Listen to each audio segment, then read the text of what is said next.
वतन से प्यार था उसको, वतन के लिए वह खुद को मारता रहा।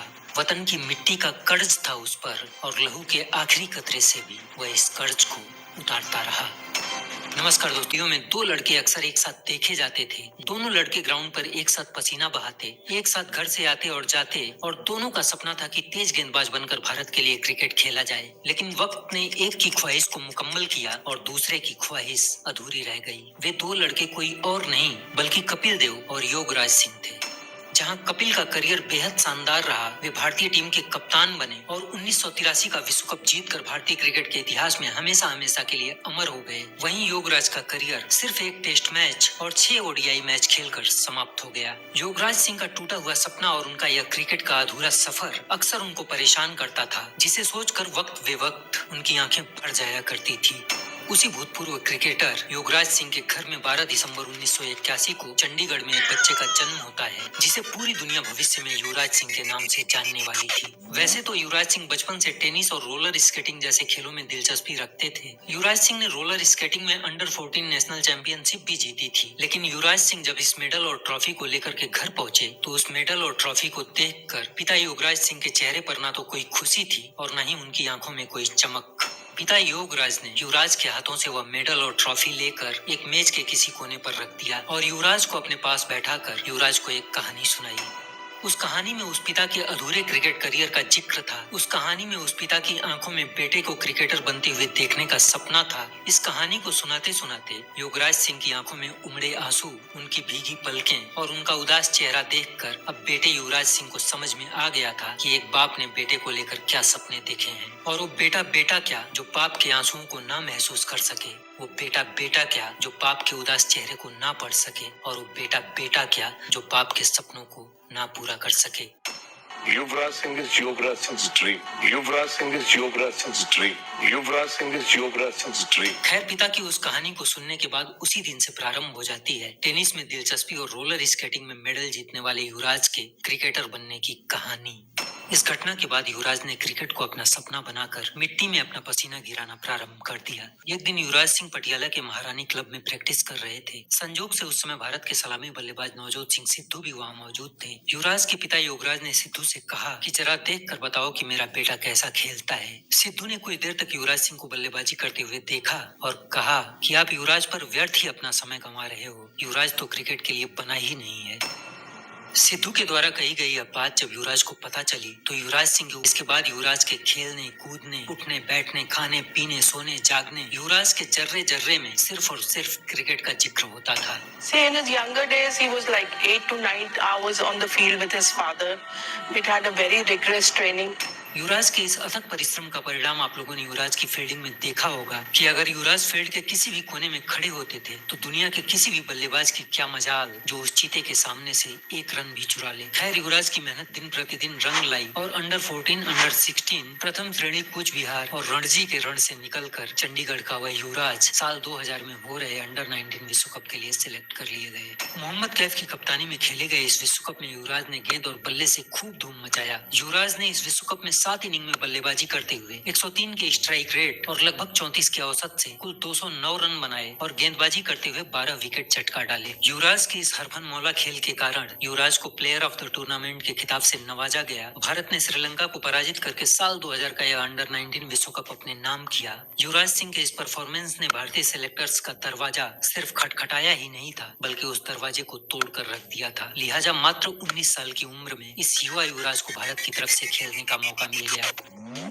3 अक्टूबर साल 2000 को युवराज सिंह ने चैंपियंस ट्रॉफी में केन्या के खिलाफ अपना अंतर्राष्ट्रीय डेब्यू किया। अपने डेब्यू मैच में युवराज को बल्लेबाजी करने का मौका नहीं मिला, लेकिन इसी चैंपियंस ट्रॉफी और अपने करियर के सिर्फ दूसरे मैच में जब युवराज को बल्लेबाजी करने का मौका मिला तो युवराज ने दुनिया के सबसे दिग्गज टीम और दुनिया के सबसे दिग्गज गेंदबाजों के पसीने छुड़ा दिए। युवराज सिंह के करियर का यह दूसरा मैच उस दौर में अपनी बादशाहत का लोहा मनवाने वाले कंगारुओं के खिलाफ था, जिसमें ब्रेटली जैसे रफ्तार के सौदागर और ग्लेन मैकग्रा और जैसन गिलेस्पी जैसे घातक गेंदबाज गेंदबाज थे। आईसीसी नॉकआउट के इस मुकाबले में युवराज ने कंगारुओं के खिलाफ मात्र 80 गेंदों में 84 रन ठोककर विश्व क्रिकेट में अपनी प्रतिभा का ऐलान कर दिया। इस मैच में जहां सौरव गांगुली ने 42 गेंदें खेलकर सिर्फ 24 रन, सचिन तेंदुलकर ने 37 गेंदें खेलकर 38 रन, राहुल द्रविड़ ने 18 गेंदें खेलकर 9 रन और विनोद कांबली ने 40 गेंदें खेलकर सिर्फ 29 रन बनाए थे। इन चारों दिग्गजों ने मिलकर 137 गेंदें खेलकर जहां सिर्फ 100 रन बनाए थे, वहीं युवराज ने अकेले 80 गेंदें खेलकर 84 रन ठोककर कंगारुओं में दहशत पैदा कर दी थी। अपने करियर के दूसरे ही मैच में युवराज को मैन ऑफ द मैच का अवार्ड मिला और युवराज के इस बल्लेबाजी के कारण चैंपियंस ट्रॉफी से कंगारुओं को बाहर का रास्ता देखना पड़ा। जिस दौर में कंगारुओं के आक्रमण से पूरी दुनिया सहमी हुई थी, उसी दौर में मात्र 19 साल की उम्र में युवा युवराज ने जिस दृढ़ता के साथ कंगारुओं पर प्रहार किया था, युवराज के उस अदम्य साहस और पराक्रम ने भारतीय क्रिकेट फैंस को आश्वस्त कर दिया था कि आने वाला भारतीय क्रिकेट का भविष्य सुनहरे अक्षरों में लिखा जाएगा।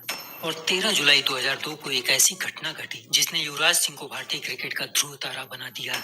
नेटवेस्ट सीरीज के फाइनल मुकाबले में इंग्लैंड के खिलाफ 326 रनों के लक्ष्य का पीछा करते समय जब भारत ने 24 ओवर खत्म होते होते महज 146 रन के स्कोर पर सचिन, सौरव, द्रविड़, वीरेंद्र सहवाग और दिनेश मुंगिया का विकेट गंवा दिया, भारत को अब सिर्फ 156 गेंदों में 180 रनों की जरूरत थी। भारत बिल्कुल हार की दहलीज पर खड़ा हो चुका था, क्योंकि उस दौर में 156 गेंदों में 180 रन बना पाना चांद से सूरज जैसे प्रकाश की कल्पना के अलावा और कुछ भी नहीं था। इस मैच में भारत के त्रिदेव सहित भारत के टॉप ऑर्डर के 5 बल्लेबाजों के पवेलियन जाने के बाद संपूर्ण विश्व भारत की पराजय का इंतजार कर रहा था। नाउम्मीद भारत के लाखों करोड़ टीवी सेट्स भारत की हार को नजदीक देखकर एक एक करके अब बंद होने लगे थे। अब नाउम्मीद भारत की तरफ से सिर्फ वही लोग इस मैच को देख रहे थे जिन्हें अपने युवराज पर भरोसा था। और इस बेहद गंभीर परिस्थिति में स्थिति को संभालते हुए युवराज ने 63 गेंदों पर 69 रनों की एक शानदार पारी खेलकर भारत को जीत के नजदीक पहुंचा दिया और मोहम्मद कैफ ने 75 गेंदों में 87 रन बनाकर भारत को जीत की दहलीज पार करवा दी। इन दोनों बल्लेबाजों ने मिलकर उस दौर में 326 रनों के पहाड़ जैसे लक्ष्य को ध्वस्त करके भारत का तिरंगा और भारत की विजय पताका लॉर्ड्स के उस मैदान में लहरा दिया।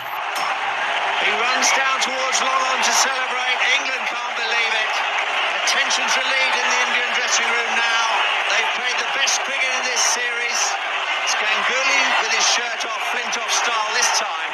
India have won the NatWest Series final by 2 wickets here at Lord's in one of the most incredible one-day matches the country has ever seen. अपने इस अद्भुत पराक्रम की बदौलत भारत के दोनों बल्लेबाज भारतीय क्रिकेट में हमेशा हमेशा के लिए अमर हो गए। युवराज सिंह और मोहम्मद कैफ का यह पराक्रम इतिहास में इसलिए भी याद किया जाता है और याद किया जाता रहेगा, क्योंकि जैसे ही भारत ने विजय हासिल की, वैसे ही दादा ने लॉर्ड्स की बालकनी में अपना टी शर्ट उतार कर हवा में लहराना प्रारंभ कर दिया। वानखेड़े में किए गए एंड्रू फ्लिंटॉफ की उस बदतमीजी और अहंकार का बदला सौरव गांगुली ने बिल्कुल उसी अंदाज में ले लिया था और भारत के लिए यह गर्व और गौरव का पल युवराज और कैफ की बल्लेबाजी की बदौलत संभव हो पाया था। यही वह घटना थी जिसके बाद युवराज सिंह को भारतीय टीम की रीढ़ और टीम इंडिया का संकट मोचक कहा जाने लगा था। भारत का यह बेटा भारतीय टीम के मध्य क्रम में विश्वास का वह स्तंभ बनकर खड़ा हो गया था कि अब भारत को सचिन, सौरव और द्रविड़ के जल्दी आउट हो जाने का गम नहीं होता था, क्योंकि इन त्रिदेव के जाने के बाद विपक्षियों को युवराज नाम की उस चट्टान को तोड़ना होता था, जिस चट्टान को तोड़ते तोड़ते बड़े बड़े सूरमाओं की सांसें फूल जाती थी। साल 2007 में वनडे विश्व कप में भारत की शर्मनाक हार के बाद सचिन तेंदुलकर, सौरव गांगुली और राहुल द्रविड़ जैसे सीनियर खिलाड़ियों ने इसी साल होने वाले T20 विश्व कप से अपना नाम वापस ले लिया। लिहाजा अब T20 वर्ल्ड कप में भारतीय क्रिकेट फैंस के लिए कोई खास उत्साह नहीं बचा था। महेंद्र सिंह धोनी की कप्तानी में एक नई नवेली टीम इंडिया को इस पहले T20 विश्व कप के लिए साउथ अफ्रीका भेजा गया। इसके बाद 2007 के T20 विश्व कप में युवराज ने जो किया, उसे देखकर पूरा विश्व क्रिकेट युवराज सिंह का कायल हो गया। इंग्लैंड के खिलाफ युवराज ने स्टुअर्ट ब्रॉड के एक ओवर में सभी 6 गेंदों पर 6 छक्के लगाकर हर्षल गिब्स के बाद ऐसा कारनामा करने वाले विश्व क्रिकेट के दूसरे बल्लेबाज बन गए। 6 sixes in an over. Yuvraj Singh finishes things off in style. इस मैच में युवराज सिंह ने सिर्फ 16 गेंदों में 58 रन ठोककर इंग्लैंड को तहस नहस कर दिया और युवराज की इस पारी की बदौलत भारत ने अंग्रेजों को 18 रन से पराजित करके इस विश्व कप में अपना आगे का सफर जारी रखा। युवराज की यही वो पारी थी जिसने भारतीय क्रिकेट फैंस को 2007 ओडीआई विश्व कप की शर्मनाक पराजय के सदमे से बाहर लाकर उनके चेहरे पर मुस्कान ला दी थी और भारतीय क्रिकेट फैंस को भरोसा दे दिया था कि ओडीआई विश्व कप ना सही, लेकिन T20 विश्व कप की उम्मीदें अभी जिंदा हैं। युवराज ने इस विश्व कप में अपने शानदार फॉर्म को जारी रखते हुए सेमीफाइनल में कंगारुओं के खिलाफ सिर्फ 30 गेंदें खेलकर 70 रन ठोककर कंगारुओं को इस विश्व कप से बाहर का रास्ता दिखाया। इस पूरे विश्व कप में युवराज के साहस और पराक्रम की बदौलत 2007 का T20 वर्ल्ड कप भारत ने फाइनल में पाकिस्तान को पराजित करके अपने नाम किया और साल 2011 के ओडीआई विश्व कप में युवराज ने भारत को विश्व कप दिलवाने के लिए, भारत को विश्व विजेता बनाने के लिए अपने रगों में दौड़ते हुए लहू के एक एक कतरे को अपने भारत और उसके तिरंगे के सम्मान के लिए न्यौछावर कर दिया।